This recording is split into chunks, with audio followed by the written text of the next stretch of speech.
Bem-vindos ao Tarsila Grita, que é um podcast ilustrado que se propõe em ser um lugar onde a gente possa falar e pensar sobre arte e moda e suas influências na sociedade. Eu sou Natália Tis, designer de moda, historiadora e produtora do canal Tarsila Grita. Eu sou Isabel Carvalho, historiadora da arte, mestre em estudos contemporâneos das artes e produtora de conteúdo do Tarsila Grita. Nós temos uma terceira componente, a Luciana Tis, formada em marketing e restauradora. Ela é nossa editora e colaboradora de conteúdo do Tarsila Grita. Bom, continuando então, a gente vai falar hoje sobre a Cristina de Pisano, dando continuidade a essa série sobre a Idade Média. E a gente vai falar, a partir daquelas coisas que a gente falou nos últimos podcasts sobre a Idade Média, a gente vai tentar trazer um pouco disso para essas imagens que a gente vai mostrar e ao mesmo tempo falar um pouco sobre a mulher na Idade Média. Então, só para introduzir aqui, a gente vai falar da Cristina de Pisano, que foi uma mulher na Idade Média que foi instruída nas áreas de literatura, história, filosofia e línguas. Isso demonstra que ela era uma raridade. Nossa, entre as mulheres daquela época. Absoluta. Acho que não só as mulheres, mas toda a sociedade, de modo geral. E ainda mais das mulheres. E ela vai ser filha, de um catedrático da Universidade de Bolonha, que foi convidado para morar em Paris para ser médico e astrólogo do rei Carlos V. Às vezes, as pessoas elas tinham funções, assim, completamente diferentes. Você vê, o cara era médico e astrólogo ao mesmo tempo. Nada a ver. E o Nostradamus também. Ah, é? Então, ela nasce em Veneza. Ela originalmente é italiana, mas ela vai muito nova para Paris com o pai dela, Ela vai viver 67 anos, assim. Ela foi a primeira mulher a exercer o ofício de escritora, realmente como profissão, Ela foi a primeira mulher a receber para escrever, assim. Isso é fantástico. Eu diria em todos os sentidos, assim. Ela foi uma revolucionária, ela é considerada a precursora do feminismo moderno. Caramba. E o mais interessante é que ela ficou viúva com 26 anos. E ela tinha 3 filhos. 26 anos com 3 filhos, imagina, Nossa. E ela tinha que sustentar a família. Ela não tinha outra renda. Então ela começou a escrever e sustentar a casa. Ela não se casou de novo. Isso, assim, pra época foi, assim, um choque. Imagina, uma mulher... Um escândalo. Um escândalo. Que escrevia, que era intelectual, em plena Idade Média.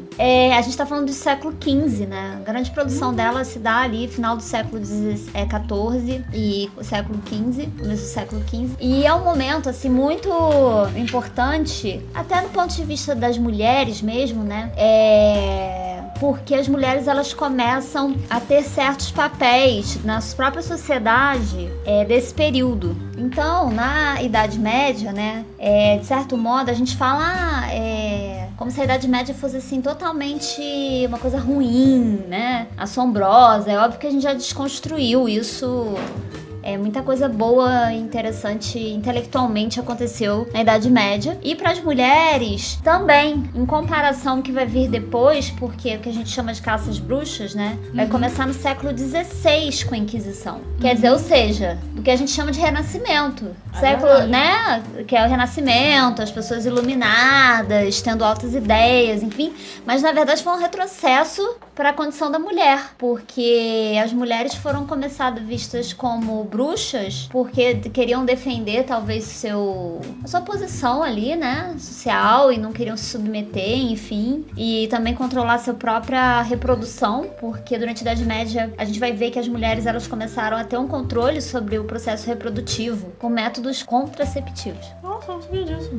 Isso tá no Caliban e a Bruxa da Silva Federici, Então, assim, ao contrário do que a gente imagina, e assim, foi um grande problema, principalmente durante a peste, porque as mulheres não estavam dando à luz, não estavam tendo filhos, porque estavam conseguindo controlar ali o processo. E aí, com a falta de mão de obra, que as pessoas começaram a morrer, enfim, a mão de obra foi ficando cada vez mais cara. Sim. Então isso tudo é um processo de crise do feudalismo que se dá aí. E aí no século XVI a gente vai ver realmente essa questão, esse retrocesso em referência às mulheres. A gente tá falando aqui do século XV, no caso da Cristina Pisano, século XIV pro século XV. E a Silva Federici fala que as mulheres foram altamente afetadas, durante esse período de crise do feudalismo.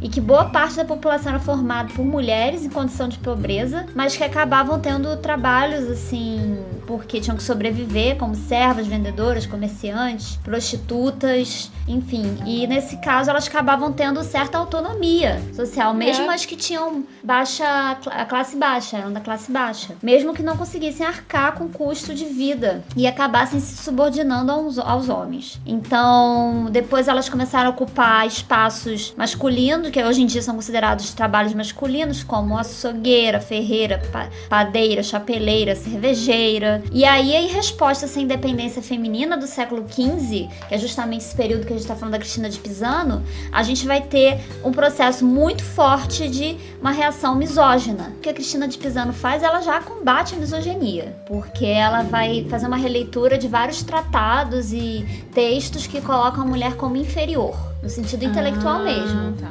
Ela tá questionando, isso sempre na verdade existiu.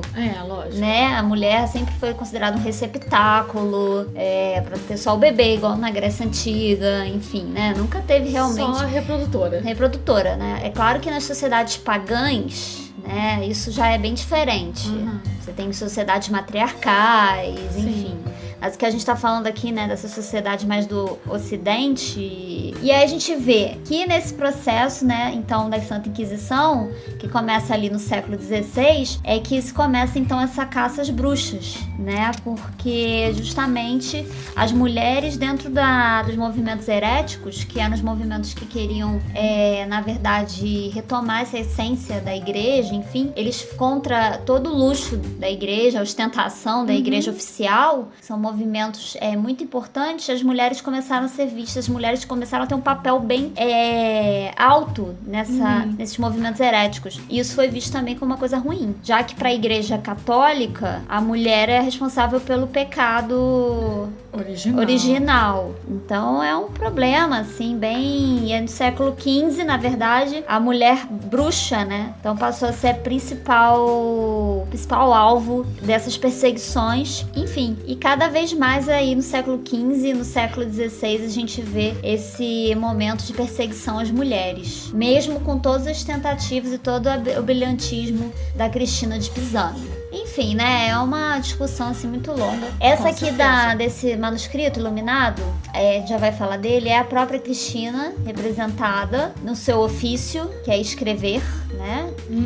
E aí ela tá com um chapéuzinho ali, ó. Ela tá ali, ó, com uma roupinha, aquela roupinha já com a manga, né, comprida, né, com aquela coisa, né, do gótico, o enim, né, de duas pontas, né, formando quase que um coração, né, na cabeça dela. Sabe o que é interessante? A gente vê que ela tem um escritório pra ela. E ela é canhota, né? E ela é canhota, que na Idade Média, nossa, era considerado coisa do demônio. E aí é o seguinte, aí a gente lembra daquele texto da Virginia Woolf, Um Teto Todo Seu, né? Que ela fala das mulheres escritoras, né, enfim. E ela realmente, ela tinha um teto dela.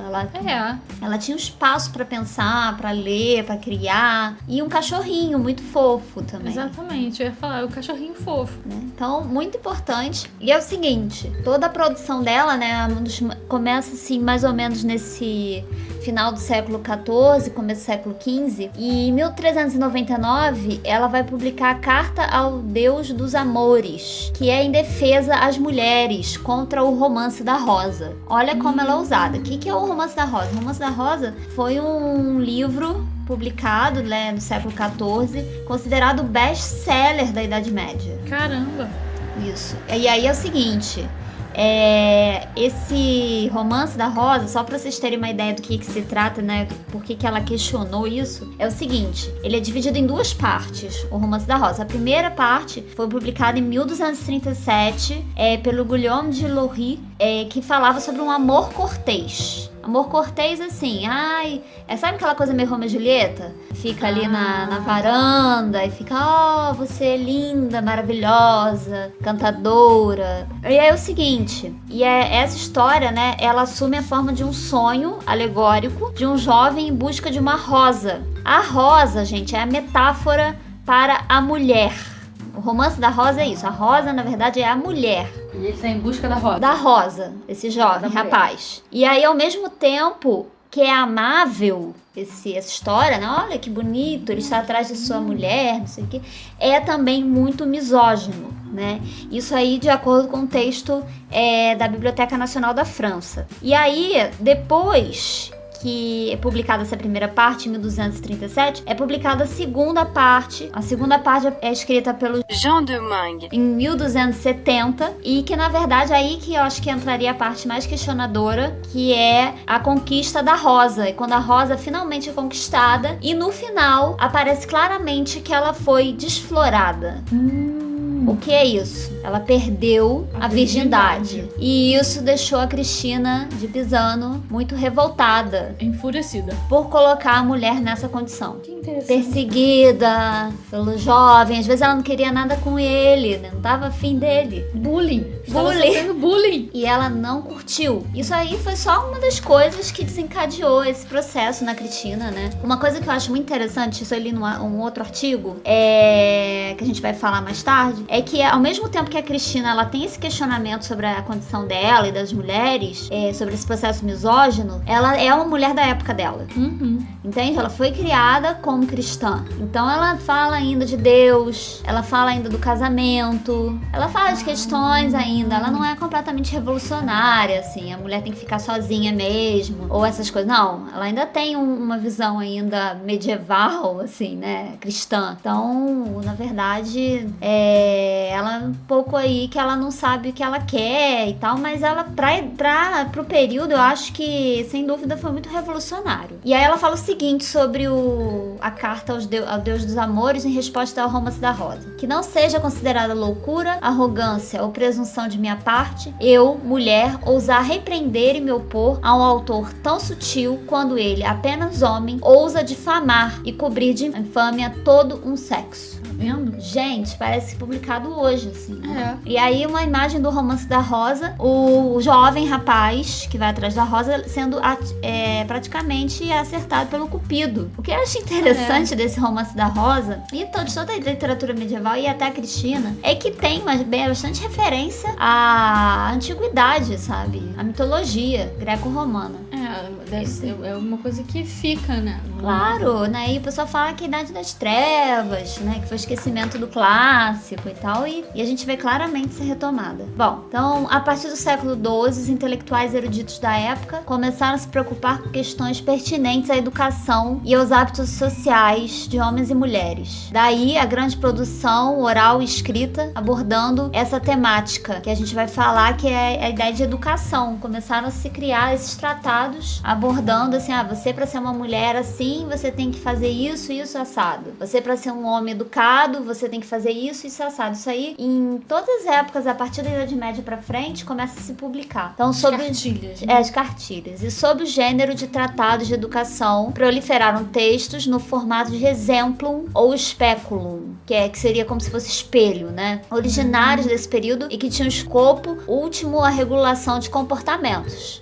Assim, cartilha, manual de etiqueta. Sim. Você para se aproximar de uma mulher, você tem que fazer assim, assado, né? E aí a Cristina é encomendado para ela fazer um livro espelho, aconselhando as mulheres. O que acontece? Havia uma produção de origem masculina que ensinava como as mulheres deveriam ser. Então, elas traziam a mulher como devassa, perigosa e astuciosa. E aí, ao mesmo tempo, como desprovida de inteligência, submissa, virginal. Então, quer dizer, imagina a Cristina lendo esses manuais e pensando, será que eu que estudo, sei 3 línguas, domino filosofia, será que eu sou desprovida de inteligência? Será que eu sou devassa? Será que eu sou devassa? Eu que tive um marido, 3 filhos e fiquei viúva a vida inteira? Pois é. Enfim, ela começou a se questionar, porque ela começou a ler, ela sabia ler. E é isso, entendeu, gente? E aí ela chega a uma simples conclusão, que eu acho muito interessante.